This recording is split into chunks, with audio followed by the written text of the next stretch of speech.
मियाँ जी, मंच में आसीन पूर्व विधायकगण, हमारे सांसद छाया वर्मा जी, मंच में आसीन सभी सम्मानित अतिथिगण और उपस्थित हमारे कांग्रेस के जाबाज साथियों, सभी फ्रंटल ऑर्गेनाइजेशन डिपार्टमेंट के पदाधिकारीगण, इलेक्ट्रॉनिक मीडिया, प्रिंट मीडिया के साथीगण, आप सबका हृदय से अभिवादन करता हूं, स्वागत करता हूं, अभिनंदन करता हूं।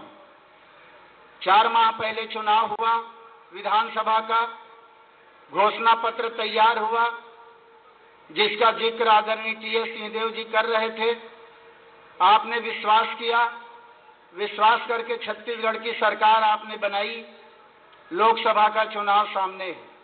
लोकसभा चुनाव के लिए भी आदरणीय राहुल गांधी जी ने घोषणा पत्र तैयार करवाया।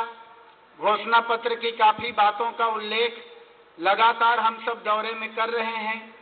आप सबके बीच उनका भी उल्लेख किया जाएगा। मैं बहुत संक्षिप्त में, चूंकि समय काफी हो गया है, अपनी बात रखना चाहूंगा। यहाँ पर भाजपा के लोग हमेशा कहते हैं कि कांग्रेसियों ने 70 साल में क्या किया। उस बात का उल्लेख करने से पहले अपने इस लोकसभा क्षेत्र के सभी कांग्रेस के पदाधिकारियों से, हमारे जोन के इंचार्ज, सेक्टर इंचार्ज और बूथ कमेटी के अध्यक्षों से निवेदन करना चाहूंगा कि आपको जो निवेदन हम लोग लगातार करते आ रहे हैं, उस दिशा में काम करें।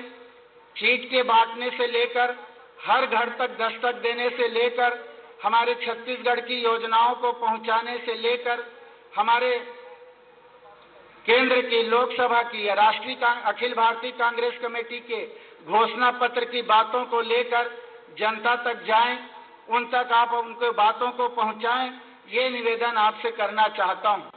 मशीन जो सील बंद करने का है, उस समय तक हमारे एजेंट पहुंचे, घर घर से निकालने का काम जो हमारा होता है उसको करें। जो वोटर्स हमारे गांव से बाहर हैं, उनको पहले से चिन्हांकित करके सूचित करें, ताकि हम ज्यादा से ज्यादा मतदान हमारे कांग्रेस के प्रत्याशी को जिताने के दिशा में कर सकें। योजनाओं के दिशा में जानकारी हमारे मुख्यमंत्री जी, हमारे राष्ट्रीय अध्यक्ष जी करेंगे। मैं बहुत कम शब्दों में अपनी बात रखना चाहता हूं। न्याय की बात माननीय राहुल गांधी जी ने कही है, और न्याय का कई लोग न्याय क्या है, अर्थ उसका समझने में चर्चा करते हैं। मैं आपसे निवेदन करके संक्षिप्त में कुछ बातों का उल्लेख करना चाहूंगा। माननीय राहुल गांधी जी का सोच है कि आपका जो अधिकार है, वो अधिकार आपको मिले, आपके साथ न्याय हो, ये उनका सबसे बड़ा सोच है। उसी को क्रियान्वित छत्तीसगढ़ की सरकार ने किया। कर से लदे किसानों का कर्जा माफ आदरणीय राहुल गांधी के निर्देश पर किया। राशन की बात आई, हमारे बिजली बिल हाफ करने की बात आई, हमारे 2500 रुपये में धान खरीदने की बात आई। आपके साथ छत्तीसगढ़ की सरकार ने न्याय किया। माननीय राहुल गांधी जी ने स्पष्ट कहा है, जो घोषणा पत्र तैयार हुआ है उसमें आप रोजी मजदूरी करते हैं, मनरेगा में 100 दिन का काम होता है, अब हम 150 दिन करेंगे, आपके साथ न्याय करेंगे। 1 करोड़ रोजगार दिवस हर वर्ष हम उपलब्ध कराएंगे।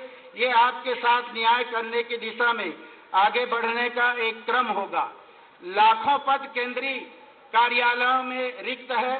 सरकार हमारी बनते ही केंद्र में 1 साल के अंदर सारे युवकों को नौकरी देंगे। जो रिक्त पद है उसको भरने का काम करेंगे।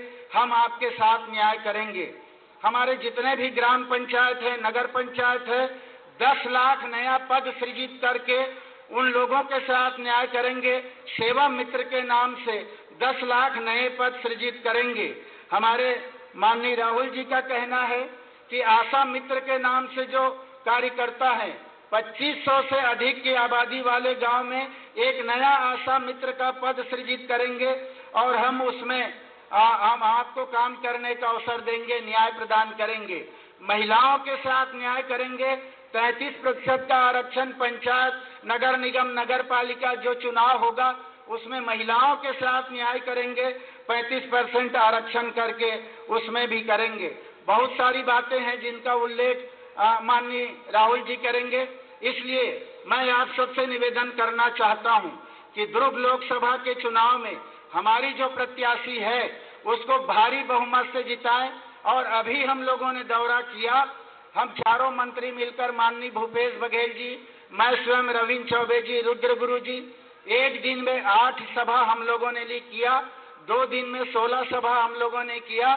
और सभी में आप सबसे निवेदन किए कि विधायक जन जितने वोटों से जीते हैं हम सब, उससे डबल वोट से हम अपने प्रत्याशी को जिताएं। ये निवेदन आप सबसे हम लोगों ने किया है और आप सब ने आश्वस्त किया है कि हम सब हमारे प्रत्याशी को भारी बहुमत से जिताएंगे। इन्हीं निवेदन के साथ मैं अपनी बात समाप्त करता हूं।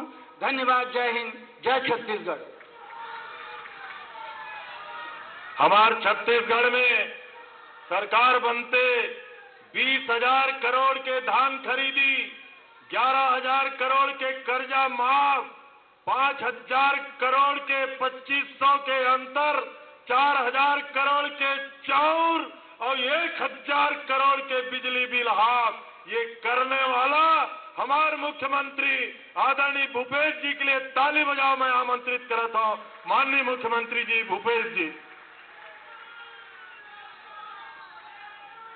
बोले भारत माता की, कांग्रेस पार्टी, राहुल गांधी जिंदाबाद, राहुल गांधी जिंदाबाद, सोनिया गांधी जिंदाबाद, मोतीलाल वोरा जिंदाबाद, पीएल पुनिया जिंदाबाद।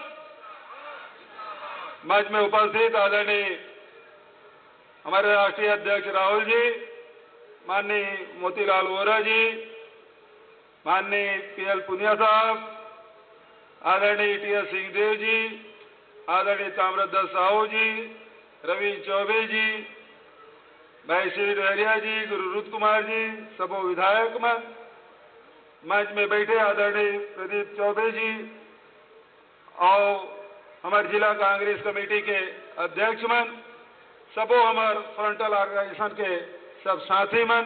क्योंकि समय काफी हो चुके हैं, राहुल जी आप सब सुनना चाहत हो और आंधी तूफान तक आ रही से ओकर बाद भी आप डटे हो।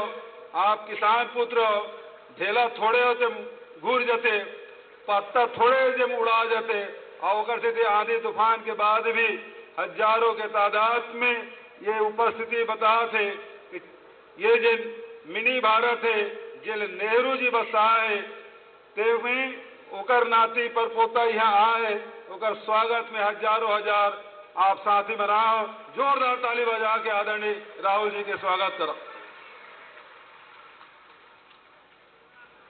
राहुल जी के निर्देश में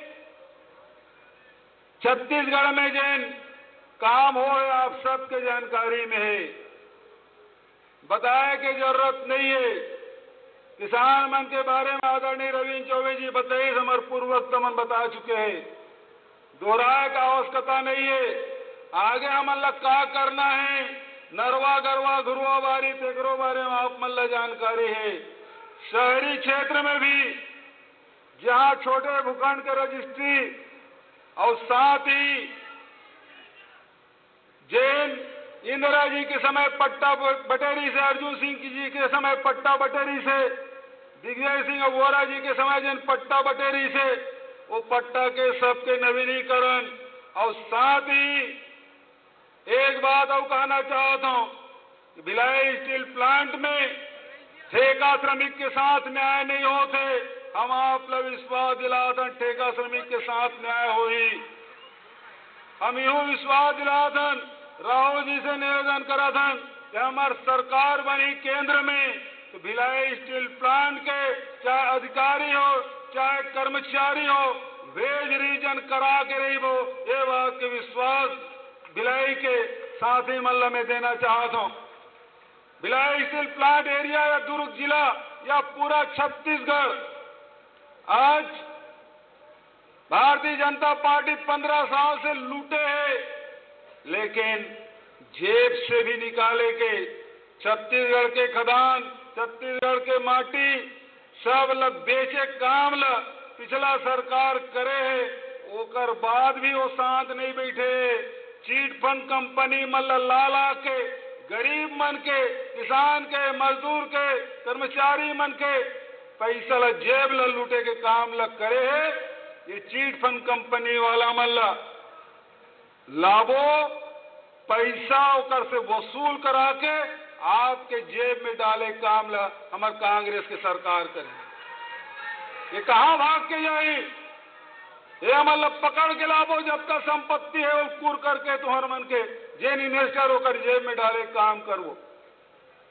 आज नरेंद्र मोदी जी आ रही से, बालोद में आ रही से, भाटापारा में आ रही से, कोरबा में आ रही से, लेकिन एक बार भी निकीस अच्छे दिन आएंगे बात ला नहीं की।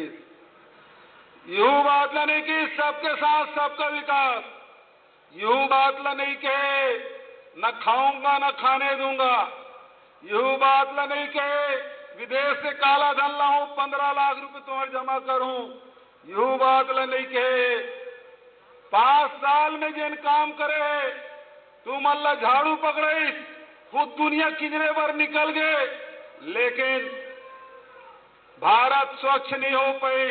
एकरो बारे में चर्चा नहीं, एकरो बारे में भी कोई चर्चा नहीं कि जन नोटबंदी हुई उन कतका पैसा जमा हुई, तो एकरो बारे में चर्चा नहीं। जीएसटी में कतका नुकसान हुए देश ला, तो एकरो बारे में चर्चा नहीं। हाथ तो तब हो गए नरेंद्र मोदी जी आने वाला 5 साल में गलती से भी तो सरकार बनी जेकर संभावना शून्य है, ते आगे ते काय करबे तेकरो बारे में चर्चा नहीं करे। जब गुजरात से निकली तब वो चाय वाला बन गए,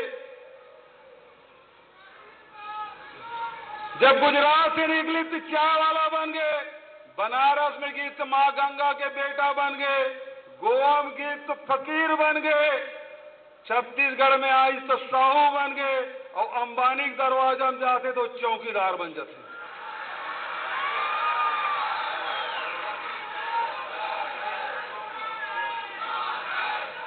ये बहुरूपिया बहुत प्रधानमंत्री देखें, लेकिन ऐसा रूप बदलने वाला प्रधानमंत्री नहीं देखें जिन कबू 56 इंच सीना वाला बन जाते, कबू बुलेट ट्रेन चलाने वाला बन जाते, कबू स्वामीनाथन कमेटी की रिपोर्ट लागू करने वाला बन जाते, लेकिन हिंदुस्तान के जनता 5 साल ठगे काम करे है।